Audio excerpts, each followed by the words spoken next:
As aristocracias. A aristocracia vem do grego aristos, o melhor, e kratos, poder. A aristocracia, em sua acepção literária, significa, pois, poder dos melhores. Convir-se-á que o sentido primitivo foi, por vezes, singularmente desviado. Mas vejamos que influência o espiritismo pode exercer sobre a sua aplicação. Para isso, tomemos as coisas no ponto de partida e sigamo-las através das idades, para delas deduzir o que ocorrerá mais tarde. Em nenhum tempo, nem em nenhum povo, os homens em sociedade puderam abster-se de chefes. São encontrados entre os povos mais selvagens. Isso se prende a que, em razão da diversidade das aptidões e dos caracteres inerentes à espécie humana, há por toda a parte homens incapazes que é preciso dirigir, fracos que é necessário proteger, paixões que é preciso comprimir. Daí a necessidade de uma autoridade.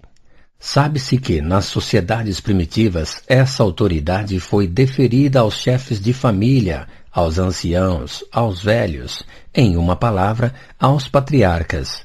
Essa foi a primeira de todas as aristocracias. Tornando-se as sociedades mais numerosas, a autoridade patriarcal ficou impossibilitada em certas circunstâncias. As querelas entre populações vizinhas ocasionaram os combates. Foi preciso para dirigi-las não de velhos, mas de homens fortes, vigorosos e inteligentes. Daí os chefes militares. Vitoriosos esses chefes, se lhes conferia a autoridade, esperando encontrar em sua bravura uma garantia contra os ataques dos inimigos. Muitos, abusando de sua posição, dela se apoderaram eles mesmos. Depois os vencedores se impuseram aos vencidos ou os reduziram à servidão. Daí a autoridade da força bruta, que foi a segunda aristocracia. Os fortes, com seus bens, transmitiram, muito naturalmente, sua autoridade aos seus filhos, e os fracos, sob compressão, não ousando nada dizer, se habituaram pouco a pouco a considerar estes como os herdeiros dos direitos conquistados pelos seus pais, e como os seus superiores. Daí a divisão da sociedade em duas classes, os superiores e os inferiores, aqueles que mandam e aqueles que obedecem. Daí, por consequência, a aristocracia de nascimento, que se torna tão poderosa e tão preponderante quanto a da força, porque ela não tinha força por si mesma, como nos primeiros tempos em que era preciso pagar por sua pessoa, ela dispunha de uma força mercenária.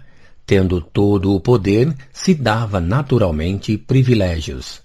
Para a conservação desses privilégios, era preciso lhes dar o prestígio da legalidade, e ela fez as leis em seu proveito, o que lhe era fácil, uma vez que só ela as fazia. Isso não era sempre suficiente. Deu-se o prestígio do direito divino para torná-las respeitáveis e invioláveis. Para assegurar o respeito da parte da classe submissa que se tornava mais numerosa e mais difícil de contentar, mesmo pela força, não havia senão um meio: impedi-la de ver claro, quer dizer, mantê-la na ignorância. Se a classe superior tivesse podido nutrir a classe inferior sem nada fazer, a teria facilmente dominado por muito tempo ainda.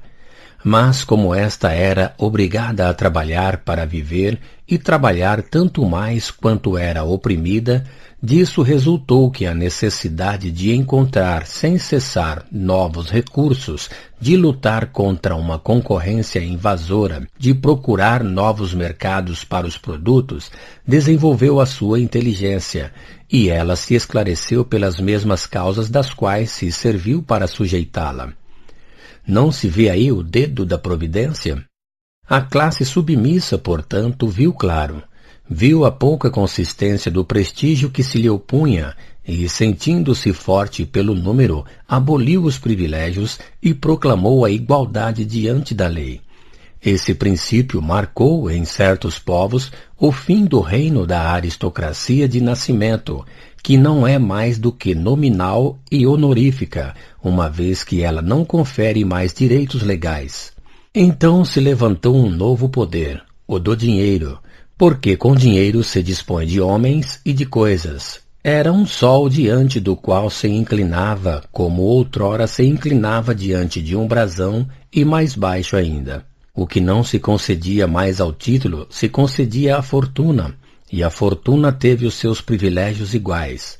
Mas então percebeu-se que, se para fazer fortuna é preciso uma dose de inteligência, não era preciso tanto para herdá-la, e que os filhos são, frequentemente, mais hábeis para comer do que para ganhar, que os próprios meios de se enriquecer nem sempre são irrepreensíveis. Disso resultou que o dinheiro perdeu pouco a pouco seu prestígio moral e que essa força tende a se substituir por outro poder, uma outra aristocracia mais justa, a da inteligência, diante da qual todos podem se inclinar sem se aviltar, porque ela pertence ao pobre como ao rico. Será essa a última? Ela é a alta expressão da humanidade civilizada? Não. A inteligência nem sempre é uma garantia de moralidade e o homem mais inteligente pode fazer um emprego muito mal de suas faculdades. Por outro lado, só a moralidade pode, a miúdo, ser incapaz. A união dessas duas faculdades, inteligência e moralidade, é, pois, necessária para criar uma preponderância legítima e a qual a massa se submeterá cegamente, porque lhe inspirará toda a confiança por suas luzes e por sua justiça. Será a última aristocracia, a que será a consequência, ou antes, o sinal do advento do reino do bem sobre a terra. Chegará muito naturalmente pela força das coisas. Quando os homens dessa categoria forem bastante numerosos para formarem uma maioria imponente, será a eles que a massa confiará os seus interesses. Como vimos, todas as aristocracias têm a sua razão de ser. Nascem do estado da humanidade. Ocorrerá o mesmo com aquela que se tornar uma necessidade.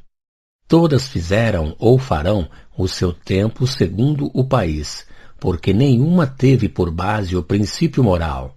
Só esse princípio pode construir uma supremacia durável, porque será animado dos sentimentos de justiça e de caridade, supremacia que chamaremos aristocracia intelecto-moral. Um tal estado de coisas é possível com o egoísmo, o orgulho, a cupidez que reinam soberanos sobre a terra. A isso responderemos com firmeza. Sim, não somente é possível, mas chegará, porque é inevitável. Hoje a inteligência domina. É soberana, ninguém poderia contestá-lo. E isso é tão verdadeiro que vedes o homem do povo chegar aos primeiros cargos. Essa aristocracia não é mais justa, mais lógica, mais racional do que a da força brutal de nascimento ou do dinheiro. Por que, pois, seria impossível juntar-lhe a moralidade? Porque dizem os pessimistas, o mal domina sobre a terra. Está dito que o bem não o dominará jamais. Os costumes e, por consequência, as instituições sociais não valem 100 vezes mais hoje do que na Idade Média. Cada século não foi marcado por um progresso. Por que, pois, a humanidade se deteria quando tem ainda tanto a fazer? Os homens, por um instinto natural, procuram seu bem-estar. Se não o encontram completo no reino da inteligência, procurá-lo-ão alhures.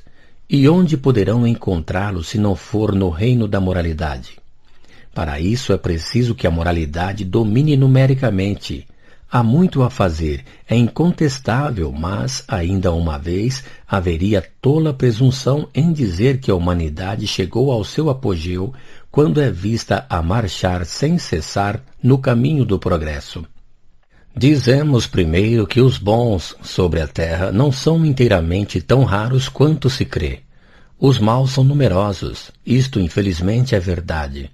Mas o que os faz parecer ainda mais numerosos é que são mais audazes e sentem que essa audácia mesma lhes é necessária para triunfarem. E todavia compreendem de tal modo a preponderância do bem que, não podendo praticá-lo, dele tomam a máscara. Os bons, ao contrário, não exibem as suas boas qualidades, não se colocam em evidência, e eis porque parecem tão pouco numerosos.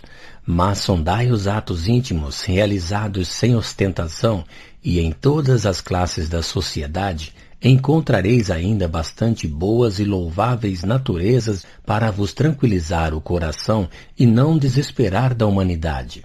E depois é preciso dizer também, entre os maus há muitos que não o são senão por arrastamento, e que se tornariam bons se fossem submetidos a uma boa influência. Coloquemos em fato que sobre 100 indivíduos há 25 bons e 75 maus.